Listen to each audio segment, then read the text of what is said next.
We have a fairly short agenda.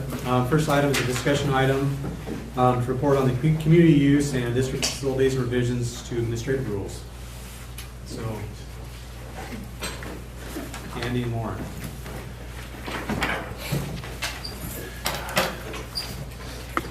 Good evening, everyone. I'm going to give you some brief update and then on this process that we've been going through and some background information, and then give you a chance to ask some questions, and if you have any, and some discussion.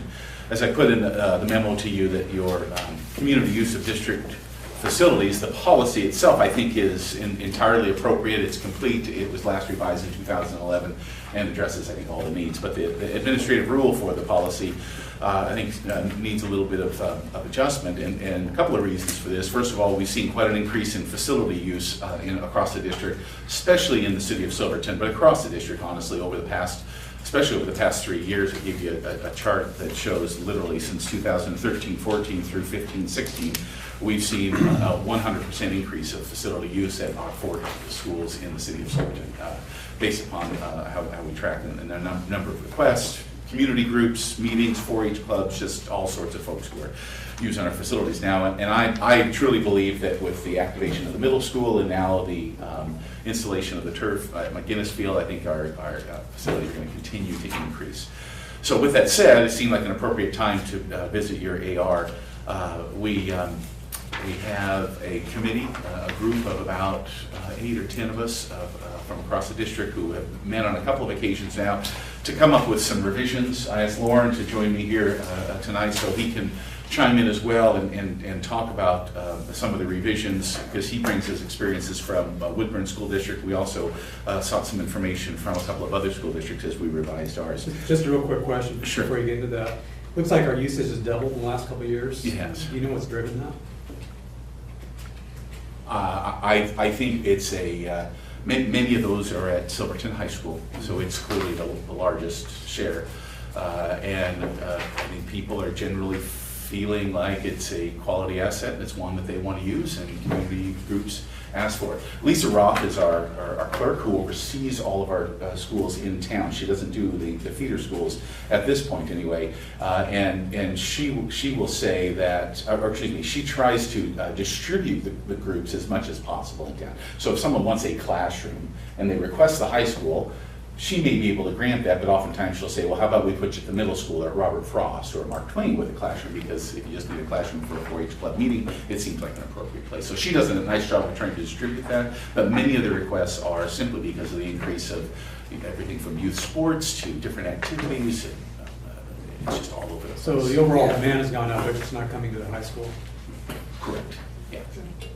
We were seeing the same trend in Woodburn. I think a lot of districts are seeing the same trend with increased requests for use of the facilities.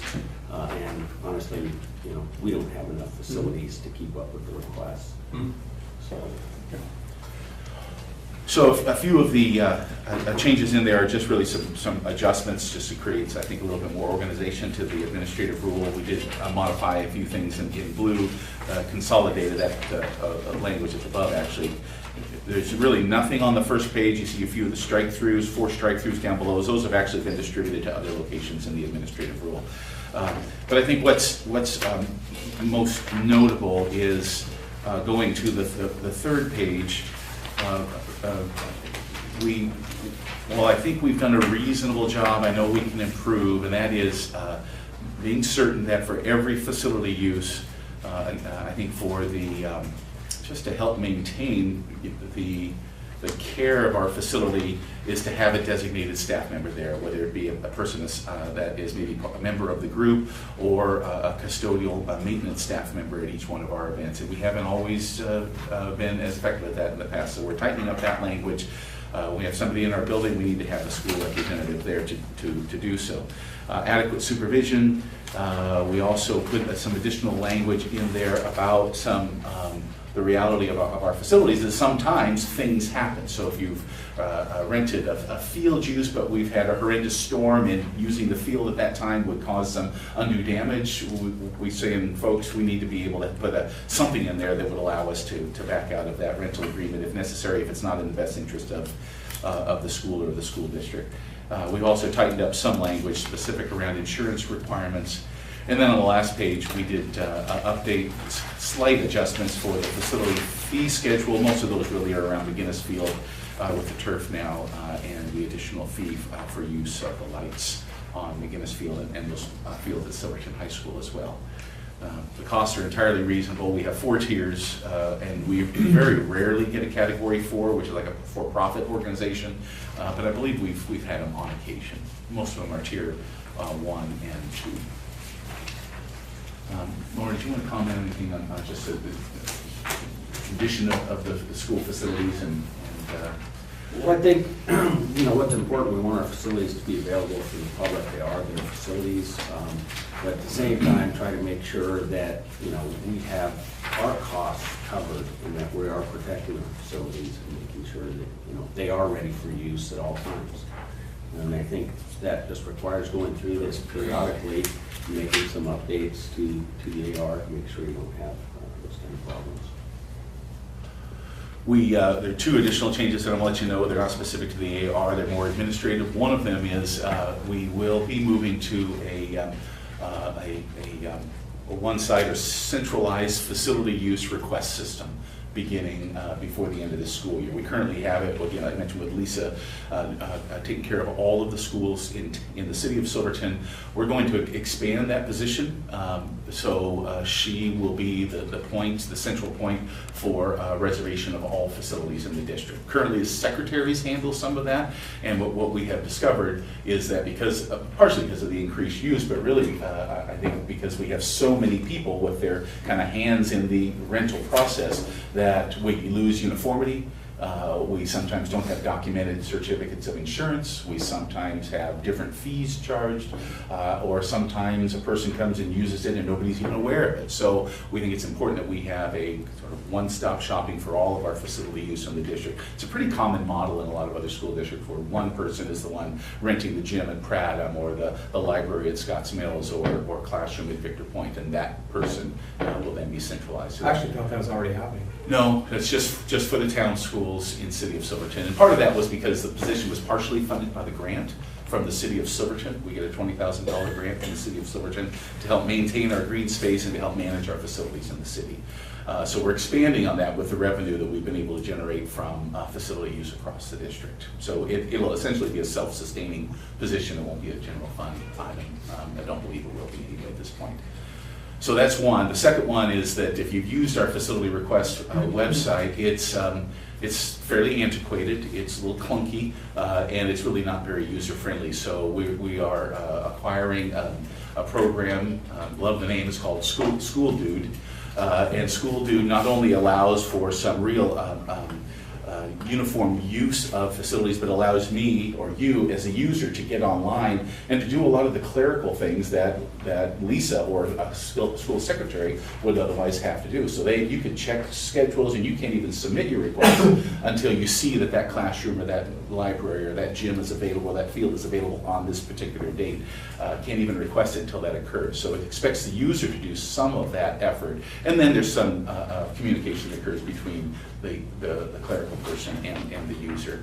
But the other feature about this program, which I think is a huge bonus, is it uses the same platform for work orders for the custodial maintenance department. And that's something we've really never had here, other than some paper pencil work order processes, which has been hit and miss at best. And so Lauren may want to comment on that briefly, but that's the only other piece that I wanted to share with you, is that this will allow not only for improved use for facility rental, but it'll allow work orders for every location in the district to be much, much more streamlined. So yes, and that's going to be a huge improvement. Right now, you get emails and so on, but it's really difficult to try to stay on top of the amount of work that comes in and make sure that it's all done and follow through on. So this work order system will basically automatically send notifications when you get a work order and it's assigned, the person gets an email and it's been assigned. If you have to put it on hold or you're ordering parts, they get informed. So they know what's going on with the work order, know we're working on it, as well as when it gets completed. And just trying to manage the amount of work orders that we currently have coming in. We really need something like this. We've been using it in Woodburn for probably 15, 16 years, so it's been a real asset to us there. Yeah, I agree, it's needed. So, Yeah. Can any staff member submit a report order? we're still working on how that's going to look, and we need to have some discussions with the administration to see if the principals want everything going through them and to have their staff put them in, or whether or not we're going to open it up like the IT, where anybody can go in and put in a work order. And what's the approval process? So there's so many different ways. Well, it would go through them and they would approve it and then send it on. So the principal would approve it? Yes. Okay. And so it's just a matter of really determining, do they want to see every single work order? Do they have time for that? And so that's what we really make a determination on as far as, because it's so flexible, we can route it in so many different ways. It's just a matter of making sure that they all want to see these, because it's not just one email or one approval on the work order, they're going to get notifications Mhm. on the status. But you can write a work order for anything, so that's why you need an approval process. Yeah. You do, and some training around that. I mean, it's Yeah. we don't necessarily want people doing a work order to tighten up screws on a pencil sharpener, right? I mean, that's something that the day custodian can do as compared to, if you got a motor making a funny noise, we want to know about that right away. So, Are the out-of-town schools getting used very much? Those are hard to track. Oh, 'cause you don't always know. Because we don't always, the secretaries know, but so we have out some anecdotal data from the secretaries who are saying there's just slight increases. We've seen some increase, a little bit of increase at Scotts Mills, a little bit of increase at Bradham, but some of the same standard folks are using the Central Howells and the Victor Points out there, and Silvercrest is about as it's always been. But what we believe will happen is that some of the pressure that we see at the schools in town will be able to be absorbed by some of the rural schools if we have one person responsible. Yeah. Which makes sense. I Yeah, mean, the they'll track it better, gyms, too. the gym at Scottsville's going to be incredible, by the way. Yeah. I mean, people, I think, also need to know that just a few miles away, we have some great resources with all of our schools. Yes. And then, a staff member needs to be present at all the different things. I just wondered about, and this isn't a big deal, but like classrooms, $5 per hour. Does that even cover a staff member being there? Or is it somebody who's there normally? They pay extra for the staff member. Oh, So okay, it's- this is just the facility rental. Correct. And then they pay the Yeah, actual they- cost of the staff member. Okay. Unless the staff member volunteers to be there. Yeah, So if it's a okay. basketball group or something, yeah. Okay. Yeah, there- Not trying to joust people with the tighter the budget Yeah. is, I just wanted to make sure we're covering. yeah, there's ourselves on usually, in the afternoons, the evenings, there's usually a Custodian. yeah, there's Custodian in the usually building. somebody there. Okay. yeah. Yeah, okay. So, any other discussion on that? Otherwise, we just wanted to keep you informed on Good. that. Great. I really like the work order system. It's going to be a huge help. Like I said, that's been one of the challenging things for me, especially because I'm not completely familiar with these buildings like I was in Woodward. So I'm still learning all of the buildings, and it's a little bit challenging with the email work orders coming in, and I don't know every staff member, and so then I got to go back and say, well, what school is this at, or what room is this? Well, just a mechanism to provide feedback to the requester. Otherwise, they don't even know if you're working on it, or it's went in a black hole, and, That's it. yeah. And sometimes honestly, that happens, and that's the other part that's kind of a failure of not having one, is things get forgotten, things get missed, and then you find out about it, that it hasn't been done too long down the road. So it's gonna be great. Good, thank you.